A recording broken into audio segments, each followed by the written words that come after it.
Hello and welcome to my Ever Messy Art Studio. My name is Keeks, and today we are going to be actually playing with pan pastels. So here's some of the examples of ones I've been practicing, because I've been practicing a lot. So here's a bowl of fruit I did a couple days ago, and then here's what was trying to be some pancakes. Not only do I have those that I practiced, but I also practiced in my other sketchbook, which is right here. And in this one, I did a couple studies as well. So I started out playing with a couple of different color options here.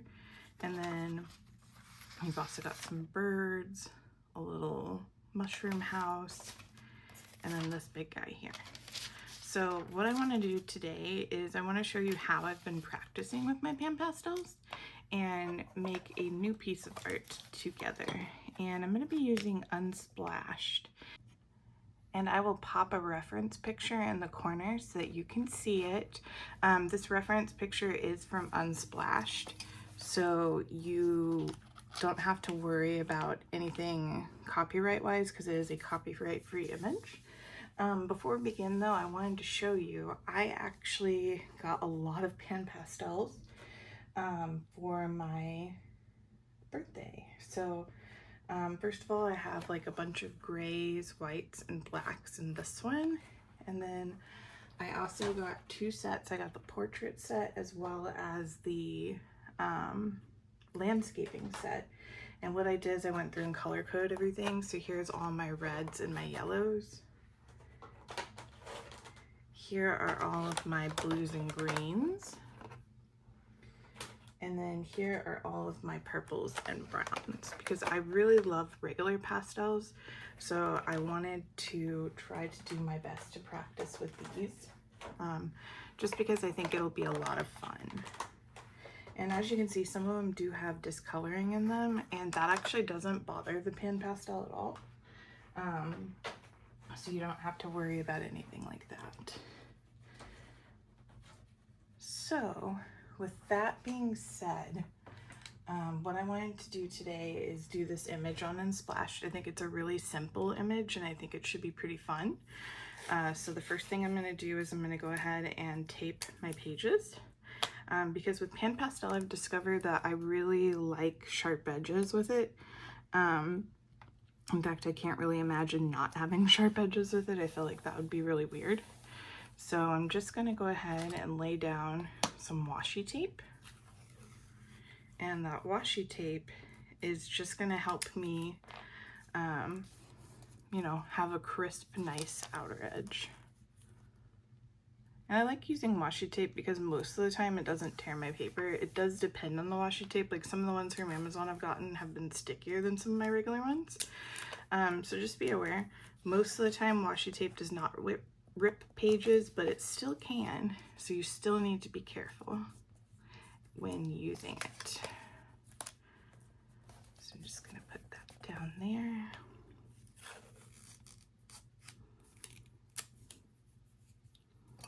Put this guy up here. There we go. And then I am going to use some clips to just kind of weigh it down a bit.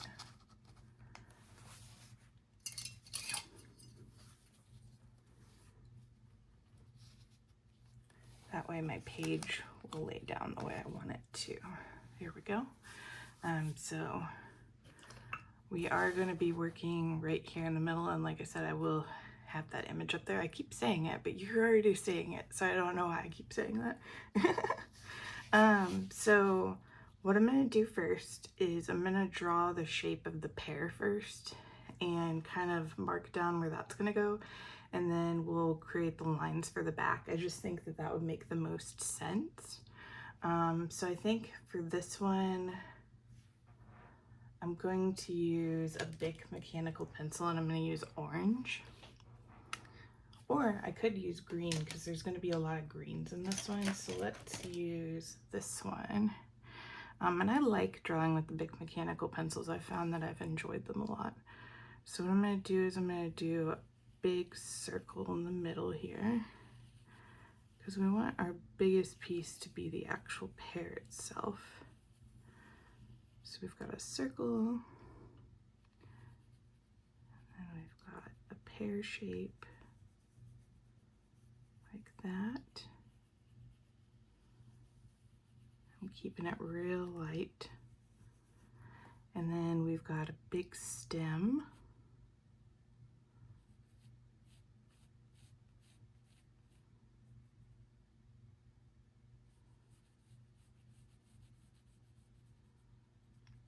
And that stem has a big old leaf on it.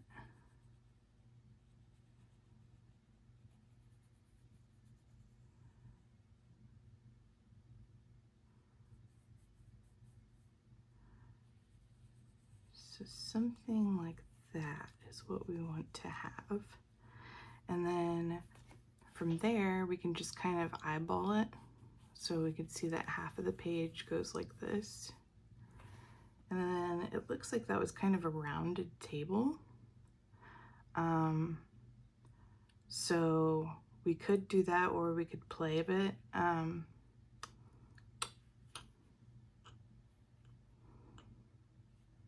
Let's go ahead and do the rounded look.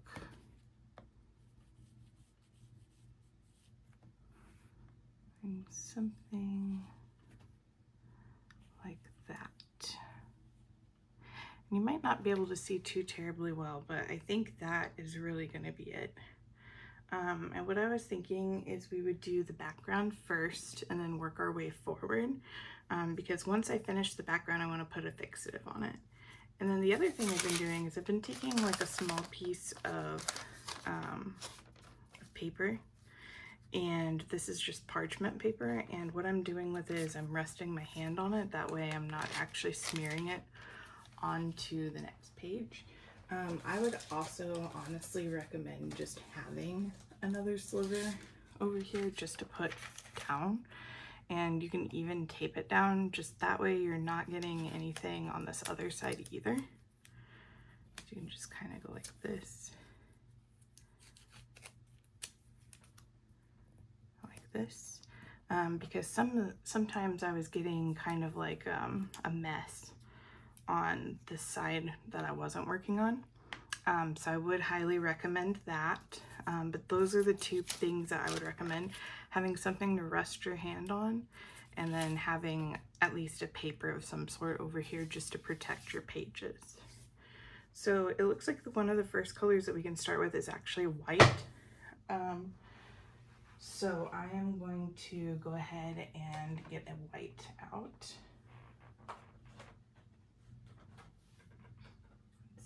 Here, and I've got a lot of whites. I've got 4 of them, 4 titanium whites.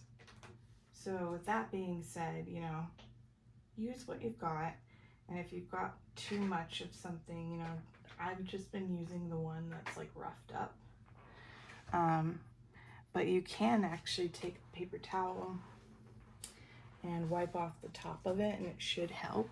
So like I can take a paper towel to my titanium white, just fold it in half, and I can kind of wipe it a little bit, and it should come clean. Shouldn't bother anything.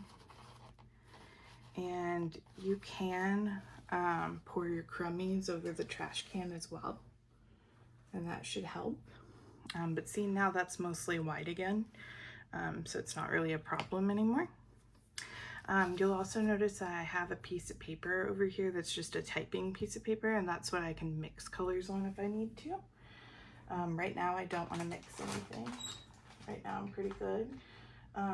So what I'm going to do is I'm going to take a Sofft tool, which when I'm saying soft, it's S-O-F-F-T tool.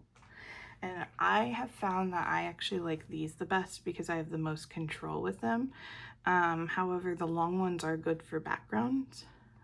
So it's kind of up to you, but I really actually like these. Those are my favorite.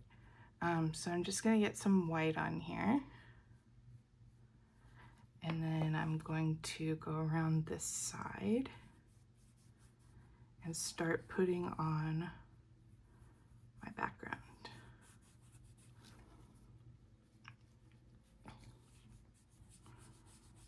And over here, it's just white with a little bit of texture on the wall. I don't know if I'll add the texture or not. I haven't decided, but I certainly do want to at least make it white over here. And I apologize if my light's moving a bit, or I mean if the camera's moving a bit. It is very sensitive to the smallest amount of movement. So that's just gonna happen. I'm also gonna go over the green a little bit to try and lighten it, because eventually I'm hoping it will disappear. There we go.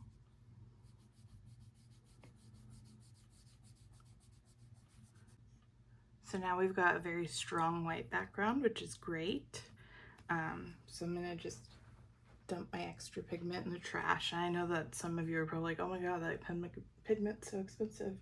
But honestly, the little crumblies are okay, because like I said, I have 4 of these titanium whites. I don't think I need an extra one. We're okay.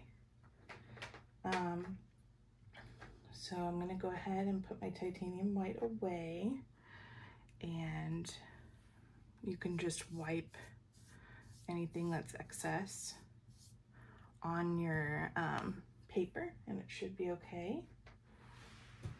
So I'm just gonna go ahead, put my lid back on this. Oh, 4 of them have moved. There we go. Okay. So now that is safe and sound. And then the next color that I want is, I'm gonna want a tan of some sort over here. So let me look for a good tan. Okay, so the next color that I am going to use is called Raw Sienna. So I think that kind of matches what that looks like over there. So I'm gonna go ahead and grab it and start plopping it on this other side over here. Fortunately, I might have messed up by using that green, because that green's not really wanting to go away. That's okay. We'll deal with it as it comes.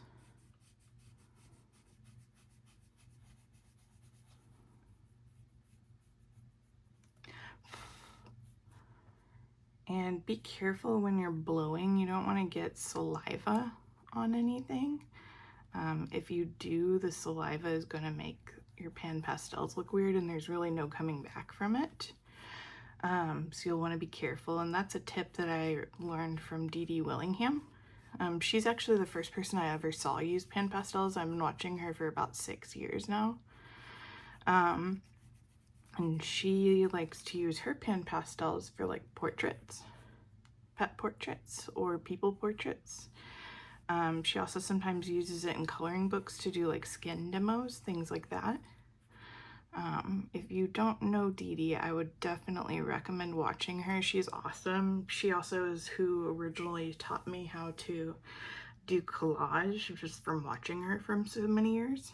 And she also makes her own junk journals. She's just an all-around delightful person. So I would highly suggest watching her if you never have before. But yeah, so you just want to get it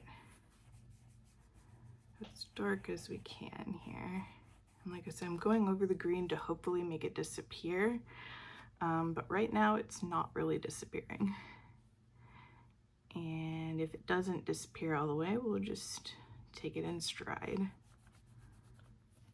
Roll with the punches, so to speak. I've not used the green mechanical pencil before. So this is more of a lesson learned for me.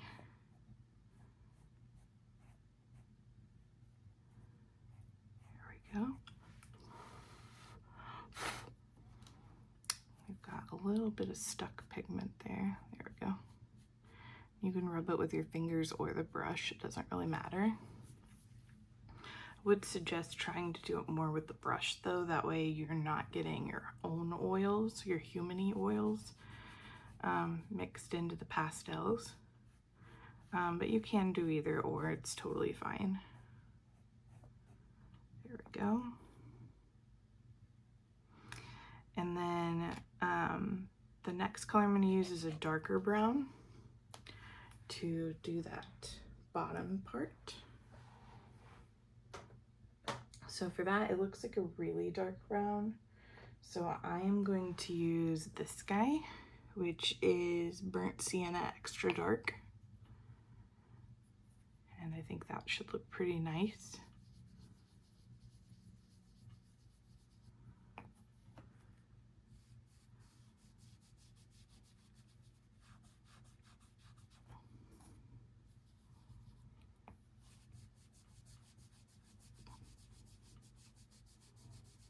Yeah, I think that's pretty much the color we're looking for.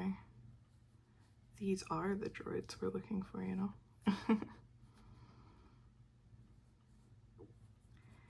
Just a little sci-fi joke there, because usually it's these are not the droids you're looking for, you know?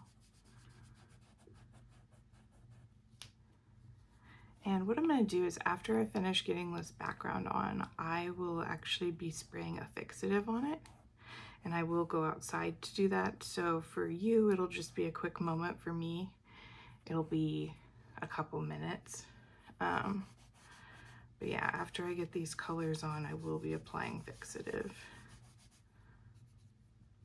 because I don't want anything to be moving around. And I will tell you, with the fixative I use, which is this one right here, Krylon Work Fixative, it does make it to where it does not like wipe off with your hand, but you will get small pigments on your hand, like just like a shadow of the color. So be aware you still would want to stick something between your pages if you're not wanting it to transfer over. If you don't mind a small bit of transfer, I don't think it would be that big of a problem though. There we go. Looks pretty good. So if you give me just a quick moment, I'm just gonna apply some fixative to this, and then I will be right back.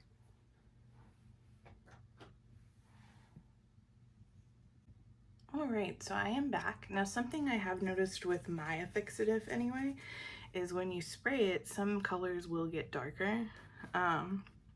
So it's not happened on all of the pigments, but it does definitely happen. So be aware the fixative, you need it, but it may also change the colors depending on what kind of fixatives you have. Like for example, this is now a little like a shade darker to me, or at least it looks a little bit darker. So it's still got kind of a scent. So I'm like, ooh, go away scent. So what I'm gonna do now is I am going to start with yellow probably, because to me I can see a bit of yellow underneath those colors. So I think it would look really nice with just like a yellow undertone. So I'm just going to grab one of my yellows over here, and I'm going to attack the pear with yellow first. And then we're gonna blend it with green and probably put a tad of red in it towards the bottom, because I see just like a small bit of red. So with this, you can use the same one that you used before. Just rub it on your paper a little bit until you can't see the pigment anymore. And then I'm gonna use this one, which is Hansa Yellow. So I think this would be a good yellow for this. So I'm just gonna rub a little bit of that. And like I said, I really enjoy this makeup brush applicator tool, and I don't know if it's just because, you know, many years of putting makeup on. It just feels like a good fit for if you're trying to get exact. I know a lot of people like using the sort of blue looking soft tools, the ones that look like this. And I think this is a good tool too. I found that I really like these. And you actually get the most of these whenever you're buying sets. They send you a whole bunch of them. So it's kind of perfect. But watch how hard you press because your applicators, like when I say soft tool, it's very soft and it will rub off if you're rubbing too hard. So be careful about that. Okay, so we've got that nice yellow color in there. And then I'm going to go ahead and choose some greens. So that's in my other one. Let me go ahead and close this. We'll see which green we want to use.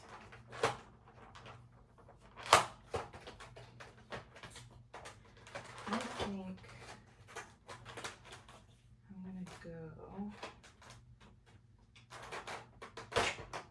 with a couple of greens probably. I think the first green I'm going to put on there just to mix it with the yellow is going to be this one. And this one is called Yellow Green Tint. I think that'll look really nice. So I'm going to go ahead, get some of that, and you can just mix it on in there and it's going to turn it into from yellow to a lighter green, because you can just mix it right there on the palette and it's not going to hurt anything. I could have also mixed it on this piece of paper and then applied it like that if I wanted to too. But I'm just going to do it all right in here and I think that's going to look really good.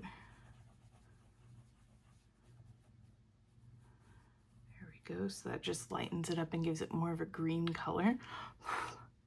So we've got that green in there, and then I'm going to take a darker green and I'm going to use this color green. This is called just yellow green.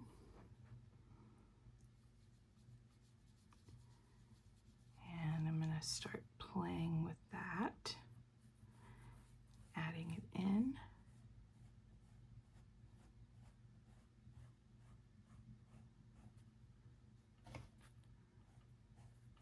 I'm going to keep in mind around here somewhere there is a shine on the fruit, and we can use this lighter color that we've put down already for that.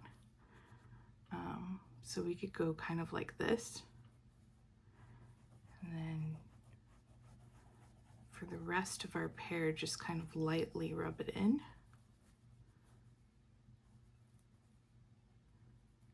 And that's going to give us a bit of a fruit shine.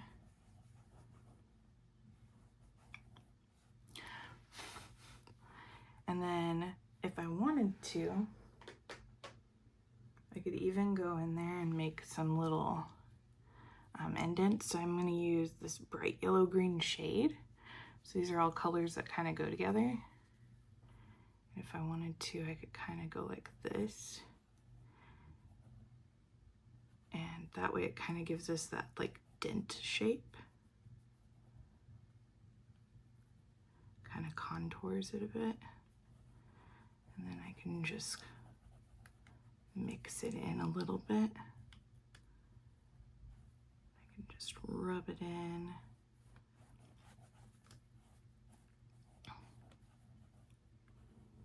Like that.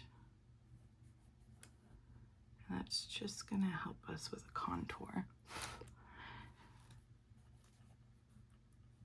And if I wanted to smooth it out a little bit, I can.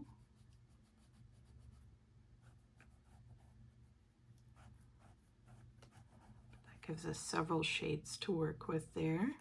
And then I am seeing a bit of red along the edge.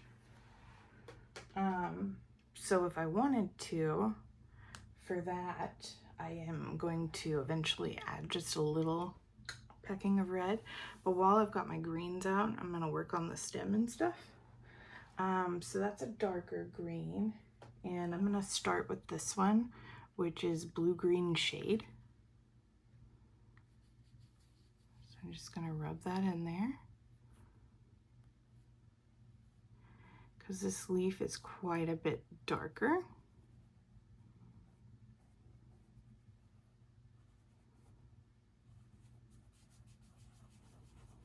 I'm just going to rub it in.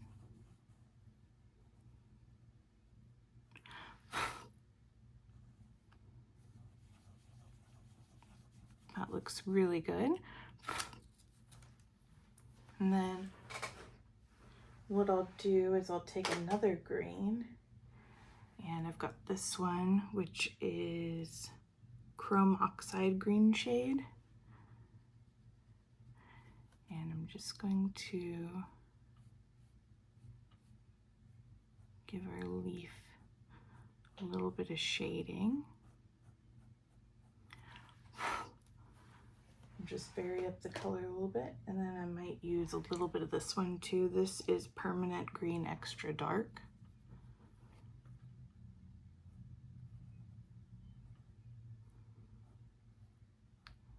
And we're just gonna put a little bit of that in there. And that just gives us a little bit more fun for that. And I will be going over this with colored pencils as well, to kind of get a little bit more details in there. I think that would be quite nice. And then, like I said, I can rub off extra colors if I want to on my white piece of paper. Okay, so let's go ahead and get just a pinch of red. Just small. Don't want to go overboard with it. And do I want regular red, or do I want just like a hint of something that has red in it? I think we might be brave, and we're just going to use the regular red.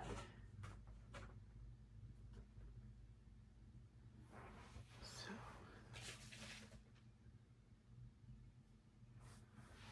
let's be brave. And I'm just going to get a tiny bit of this red. I'm just going to pop just a little bit in there.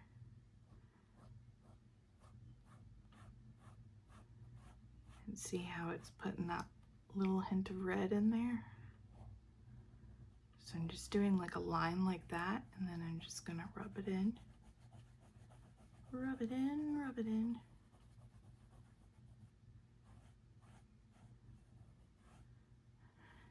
Kind of getting a little muddy, so I want to be a little careful. So that was probably a little bit too much red, which is fine. So we've got the red there.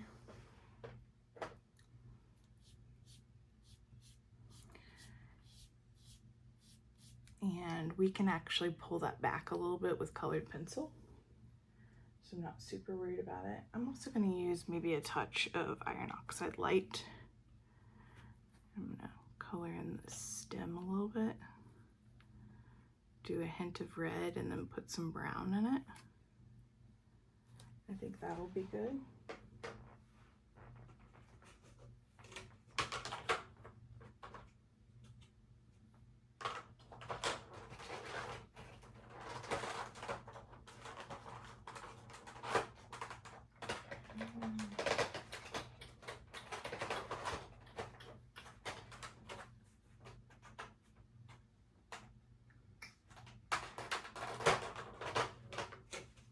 I think to keep that red in mind, I'm gonna actually use this color here, which is red iron oxide. I'm just gonna use a hint of it. And just go in with my stem, like that. I'm not quite in the line there, so I'm gonna make it just a little bit thicker.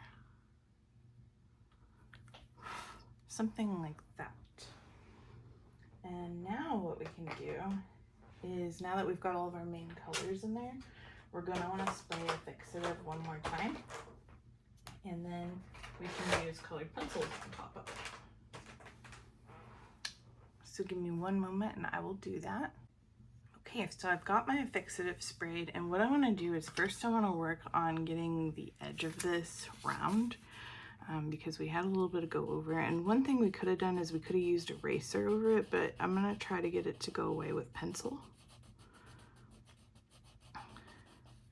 because we might be able to make it look like it's part of the pear. So I'm using Caran d'Ache Luminescence, and this is a spring green. really you would rather have like oil colored pencils because this one's wax based, but it's a soft wax. You are going to get better results if you use the oil ones, because oils will go better on top of each other. But I'm just gonna color green over that red, kind of knock it back a little bit, because like I said, I used a little bit too much of it. That's fine.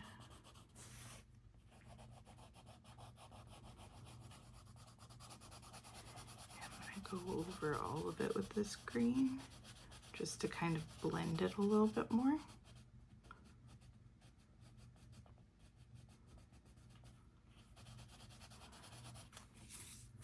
And to blend, you might want to do cross hatching. Cross hatching is probably going to be your friend in this circumstance. That way you're not going to end up with too harsh of lines. So now we've got that green in there. And then I'm going to take a regular green. Let's see here. I know I've got one in here. Aha, here we go. This one is grass green, and I'm just going to go around the edges again.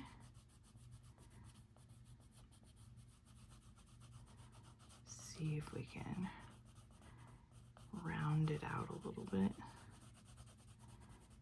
Get some of that green and the red.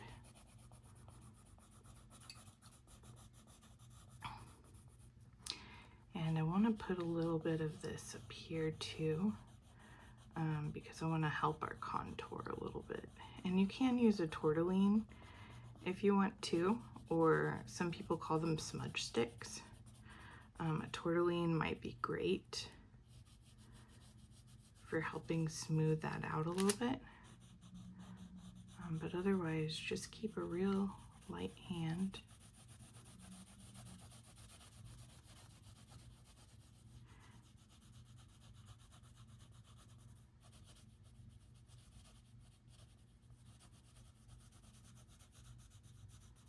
You should be good.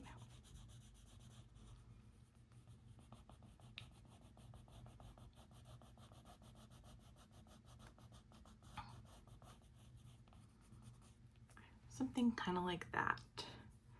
And then if you wanted to, you could take like a brown, like this one is Ombre Nature or Raw Umber.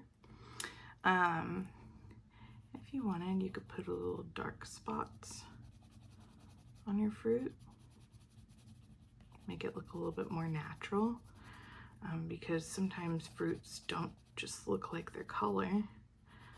Sometimes they have a little bit of like a rough rot to them. So I can use that, and maybe I can use a little bit of burnt sienna in there too, just to kind of give it a little something interesting.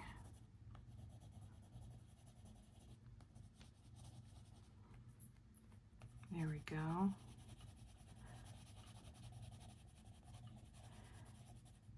Something like that, because now our fruit looks a little bruised, which makes it of course look a little bit better.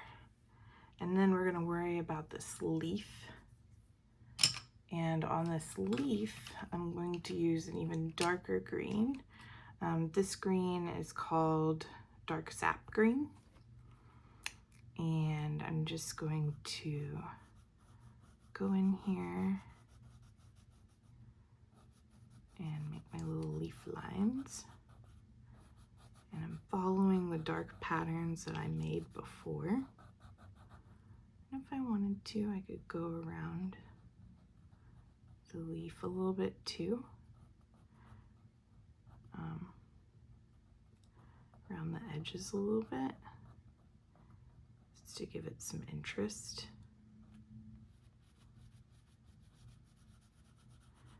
Maybe darken the edges a little bit too.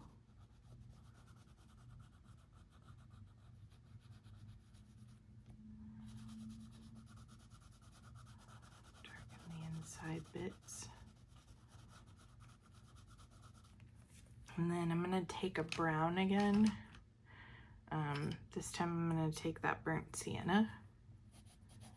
I'm just gonna darken up my stem a little bit.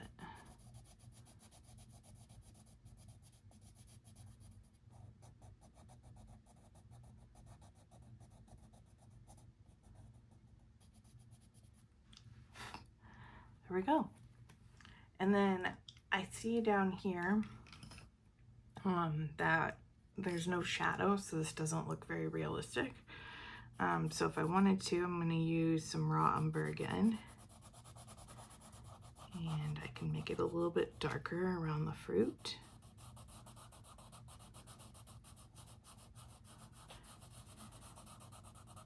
And we can see the lights coming from this direction. So what I'm going to want to do is kind of darken it at an angle over here, because it'll make a little bit more sense if the shadow is going the opposite way that our lighting is. So that color is very similar to itself. I also have this burnt raisin, and this one's a Prismacolor or black cherry. So I could add some black cherry in there. I don't want to use black necessarily with my colored pencils. You can definitely use black to like mix colors and stuff with pan pastels, because that's what it's meant for. But with the shadow, I want it to stand out. So I don't want it to be too dark, but I want it to be legible.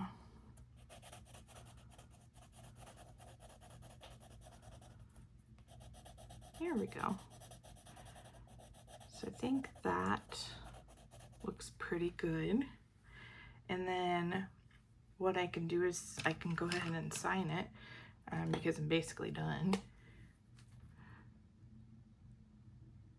And be kind of careful that everything is dry before you sign, otherwise you could hurt your pens.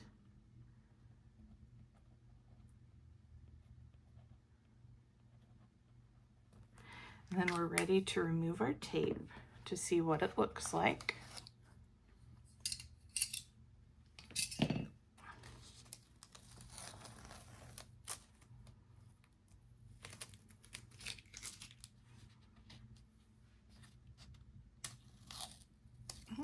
Small rip.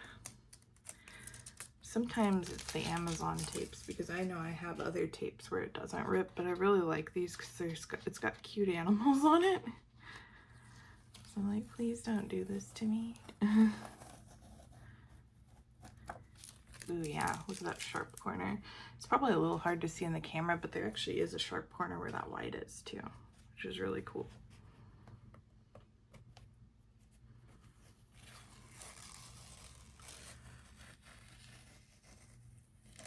That. And if I wasn't happy with that, I could always even go really lightly with a pencil and make a border so that it sticks out even more, which I could have done that before removing the tape, to be honest. But I think I do want a little bit of a border, that way it's a little bit separated from the paper, especially where that white is. Because you can't really, you can see the edge of it, but it's very, very light. The lightest of lights.